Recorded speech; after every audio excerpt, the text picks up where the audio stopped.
Hello friends, welcome back to explore with mister and Mrs. আমরা আপনাদেরকে বলেছিলাম যে আমরা আমাদের আপকামিং যে ভিডিওগুলো হবে সেগুলোতে আপনাদের সাথে বিভিন্ন রকমের আইস অ্যাক্টিভিটি, আইস স্পোর্টস অ্যাক্টিভিটি শেয়ার করার চেষ্টা করব। তো আমরা এরকম অনেক আইস অ্যাক্টিভিটি এবং স্পোর্টস অ্যাক্টিভিটি ভিডিও করেছিলাম, বাট আমাদের বিভিন্ন রকমের ব্যস্ততার কারণে আমরা একটু ইরেগুলার হয়ে গিয়েছিলাম। তো আজকের এই ভিডিওর মাধ্যমে আমরা আবার কামব্যাক করার ট্রাই করছি এবং আপনাদের সাথে নতুন করে নরওয়ের বিভিন্ন রকমের জিনিসগুলো, জীবনযাত্রা, এগুলো আবার শেয়ার করার ট্রাই করব। তো কথা না বাড়িয়ে চলুন শুরু করা যাক আজকের এই পর্বটি। আমাদের এই আজকের এই পর্বটি মূলত হচ্ছে আইসের বিভিন্ন স্পোর্টস অ্যাক্টিভিটি রিলেটেড। তাহলে চলুন শুরু করা যাক। কিন্তু তার আগে আপনি যদি আমাদের চ্যানেলে নতুন হয়ে থাকেন তাহলে আমার চ্যানেলটি সাবস্ক্রাইব করবেন এবং লাইক কমেন্ট দিয়ে আমাদের পাশে থাকবেন।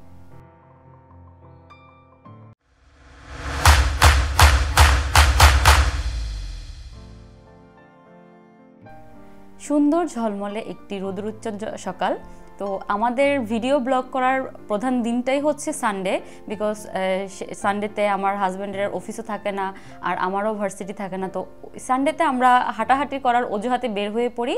আর সানি ডে হলে তো কোনো কথাই নেই, আপনারা দেখতেই পাচ্ছেন আকাশ থেকে নীল ঠিকরে পড়ছে, অনেক সুন্দর চারপাশটা হয়ে আছে। আর এই গাছগুলো এখন একদম পাতা শূন্য হয়ে আছে, বাট কিছুদিন পরে সামার আসতেছে, তখন এই বরফগুলো সব একদম গলে যাবে এবং সব পাতা আর গাছ একদম পাতায় ভরে যাবে, তখনকার সৌন্দর্যটা একটু অন্যরকম হবে। তো এই মাঠটা হচ্ছে মেনলি আইস স্লাইডিং করার ডেস। এখানটা দেখতে পাচ্ছেন একটু টিলা মতো জায়গা আছে, উপর থেকে বাচ্চারা ছোট ছোট প্লাস্টিকের বোর্ডে এইখানে স্লাইডিং করে। তো এখানে বেশিরভাগ অভিভাবকরা বাচ্চাদেরকে নিয়ে আসে ছুটির দিনে, বাচ্চারা যাতে এই আইস স্লাইডিংগুলো করতে পারে। মাঝে মাঝে বাবা মারাও এখানে জয়েন করে বাচ্চাদের সাথে স্লাইডিং করার জন্য। এই খেলাটা অনেক মজার। আর এখানটায় যে জায়গাটা আপনারা দেখতে পাচ্ছেন এটা হচ্ছে আমার ইউনিভার্সিটির হাতের ডান পাশে দেখতে পাচ্ছেন যে বিল্ডিংটা, এটা হচ্ছে আমার ইউনিভার্সিটির জিম বা ট্রেনিং স্পেস। তো এখান থেকেই যখন একটু উইন্টার পরে তখন এই জায়গাটাতে তারা আইস স্কেটিং করার জন্য একটা প্লেস তৈরি করে। এই জায়গাটা একটু আসলে আইস স্কেটিং করার প্লেসটা একটু হতে হয় পিচ্ছিল টাইপের। তো এখানে পানি যখন তারা পানি ঢেলে পানিটাকে জমিয়ে বরফ করে, সেটার উপরে তারা প্লেন স্পেস তৈরি করে আইস স্কেটিংয়ের জায়গাটা তৈরি করে। তো এখান থেকে আমরা আসলে আইস স্কেটিংটা দেখানোর ট্রাই করব। আর এই বাচ্চাগুলো হচ্ছে এখানে আইস হকি খেলছে, এটাও খুব মজার খেলা, যদিও আমরা পারি না, বাট দেখতে খুব মজা লাগছে। তো তারা খুবই অ্যাক্টিভ বাচ্চারা, স্কুল কলেজ এই সময়টাতে তারা অনেক রকমের জিনিস শিখে, বিভিন্ন রকমের স্পোর্টস অ্যাক্টিভিটি শিখে, যেমন আইস স্কেটিং, হকি, আইস স্লাইডিং, স্কেটিং, এরকম টাইপের অনেক রকমের জিনিস শিখে। তো বাচ্চারা বেশ পছন্দ করে যে এই জায়গাগুলোতে।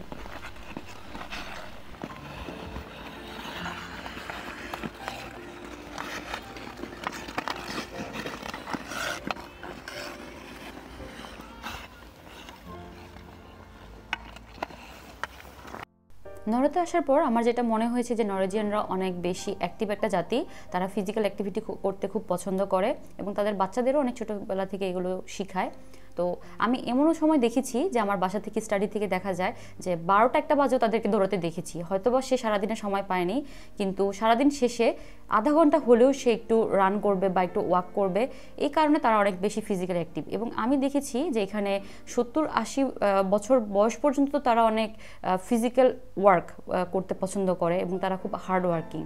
এবং এই কারণে এখানে বৃদ্ধদের সংখ্যা অনেক বেশি, তারা অনেক বেশি লাইফ টাইম পায়।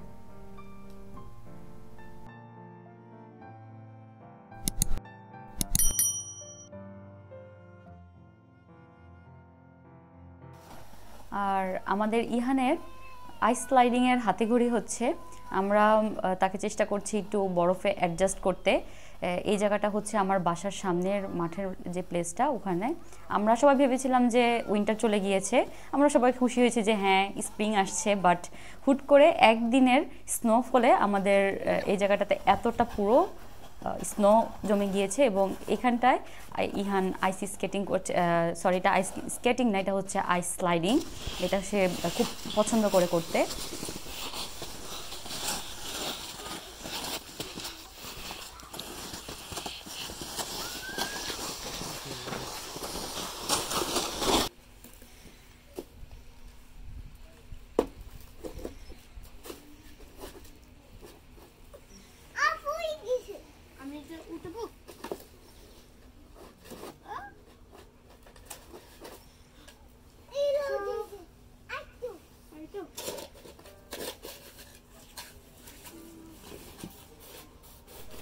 তো এভাবে আমাদের ছুটির দিনগুলো আমরা পাস করি। এখানে ছুটি মূলত 2 দিন হয়, শনিবার এবং রবিবার, এবং এই 2 দিন আমার ভার্সিটি বন্ধ থাকে, আমার হাজব্যান্ডের অফিস অফ থাকে। তো আমরা চেষ্টা করি এই দিনটাতে আমাদের বেবিকে একটু সময় দেওয়ার এবং নিজেদেরকে একটু টাইম দেওয়ার চেষ্টা করি, কারণ এই দিনগুলো ছাড়া উইকডেতে খুব বেশি লোড যায় আমাদের, পড়াশোনা, কাজ সব কিছু মিলিয়ে আমরা খুব বেশি একটা সময় পাই না। তো উইকেন্ডে আমরা ট্রাই করি রান্না বান্না করতে, নিজেদের মতো একটু করে মুভি দেখতে, বেবিকে একটু সময় দেওয়ার জন্য ওকে একটু পার্কে নিয়ে যাই খেলাধুলা করতে। তো বিদেশের লাইফটা আসলে অনেক বেশি বিজি, তো এর মধ্যে টাইম বের করে নেওয়াটা খুব টাফ হয়, কিন্তু তারপরেও বাচ্চার জন্য তো টাইম বের করতেই হবে, কারণ এটা তার মেন্টাল হেলথের জন্য অনেক বেশি ইম্পর্টেন্ট। আর ইহানকে আমরা ট্রাই করছি একটু শীতের ওয়েদারের সাথে অ্যাডজাস্ট করার জন্য, বরফে খেলাধুলা করে যাতে সে অসুস্থ না হয়, কারণ কিছুদিন পর সে হয়তো বা কিন্ডারগার্টেনে যাবে, তখন তাকে এরকম বাইরের যে অ্যাক্টিভিটি এগুলোর সাথে তাকে অ্যাডজাস্ট হতে হবে। তারা ছোটোবেলা থেকে চেষ্টা করে বাচ্চাদেরকে সব রকমের অ্যাক্টিভিটি করানোর জন্য। তো এটা হচ্ছে ইহানের বাবার সাথে কাটানো সুন্দর কিছু সময়। তারা এইখানটাতে বল খেলতে খুব পছন্দ করে। এর মধ্যে আমি কিছু ভিডিও ধারণ করার ট্রাই করেছি।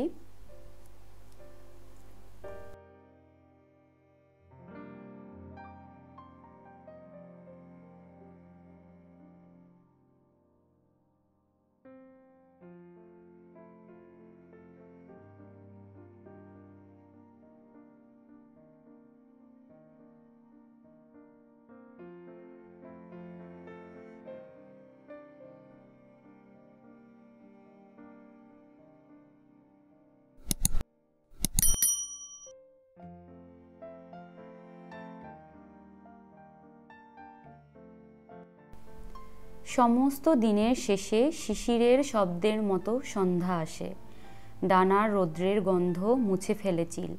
পৃথিবীর সব রং নিভে গেলে পাণ্ডুলিপি করে আয়োজন, তখন গল্পের তরে জোনাকির রঙে ঝিলমিল।